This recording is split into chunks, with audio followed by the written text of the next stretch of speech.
Hi there. Thank you for watching this week's video message.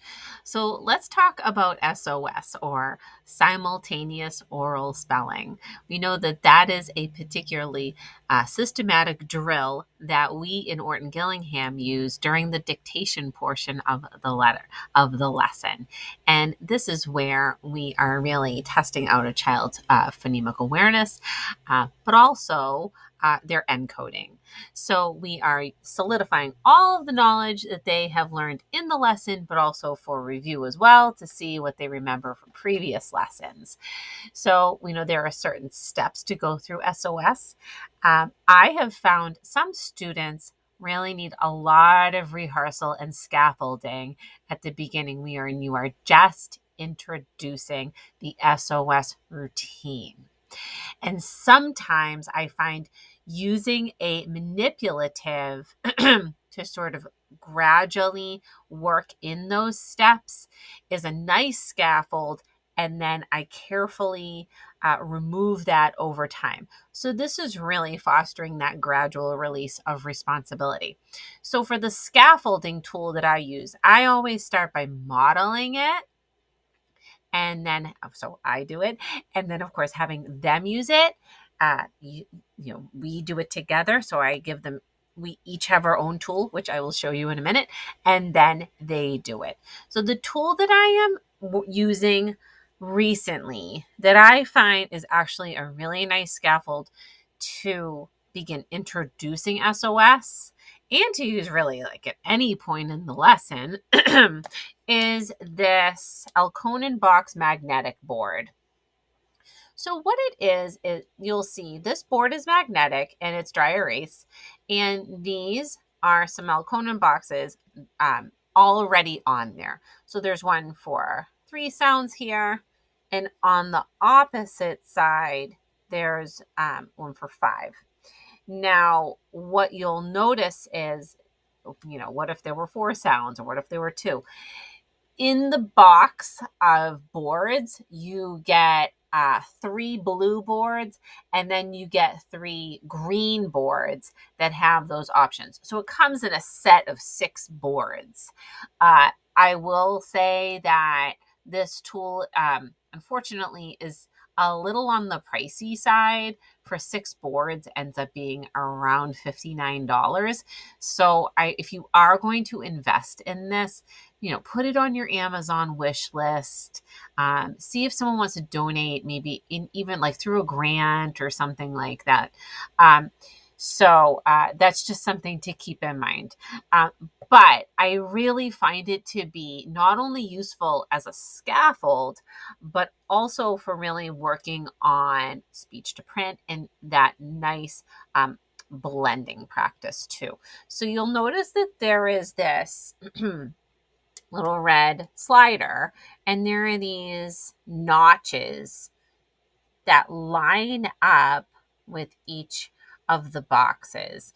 So when a child is mapping out the sounds in a speech to print format, then they can slide that notch over, and it slides pretty easily over to the first one, and then they can write. So you can see the sound and then the corresponding letter that represents it, and then slide over to the next one and the next one, and then what I have them do at the end, bring it back now that all the letters are represented, and slide it and read it at the same time. So let's practice that for a minute. So for someone maybe that really needs like just 3 sound practice with simple CVC words, you can put the letters on there for them, like from the Wilson letters, if you have those little magnetic letters, or you can just use whatever refrigerator letters that you want. So if you want to have the letters there and have them do the sounds, so sun. But what I was doing, I'm going to take those off. I was using it as a form really of SOS. Say sun, sun. Oh, I have to start at the beginning. So I would go s, n. Or as we go along, S. Wait a second. Every time I make one of these videos, I feel like my markers aren't working. So hang on for just a second. Okay.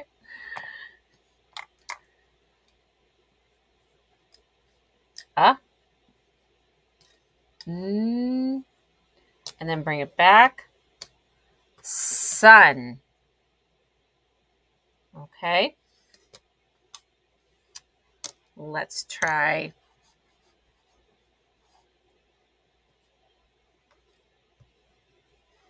So if I was doing a word like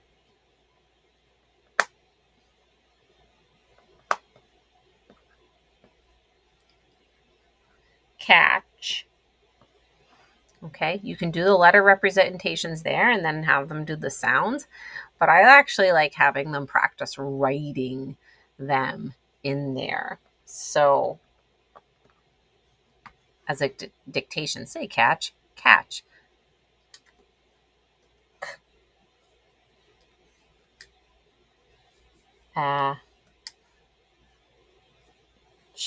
C-A-T-C-H, catch. And that sliding motion, I think, is really promoting that continuous blending and reading very, very systematically and methodically. So they're able to slide that little red dot into that notch each time and bring it to the end. And then I have them bring it back and then just practice reading the word catch. Okay, and then at the end, maybe have them give it to you in a sentence if you want a little extension.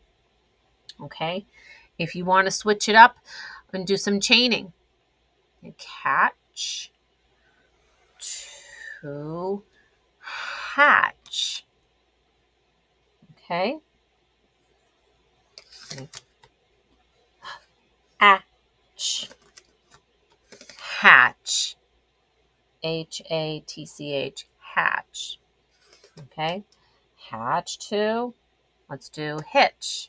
Okay. So just changing one letter at a time and going through that. So you can use it really for SOS scaffolding, or if you're just working on segmenting and blending. There are a lot of points in the lesson that you can add these boards in.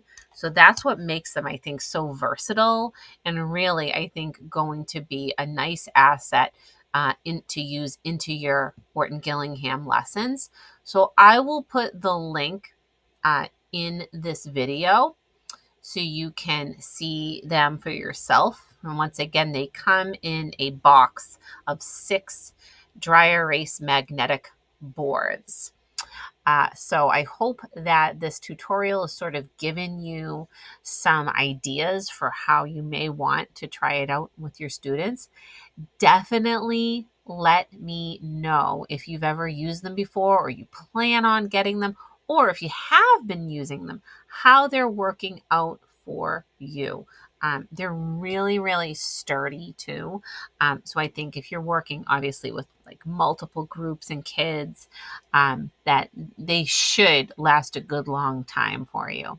All right. So have a great week and thank you so much for watching.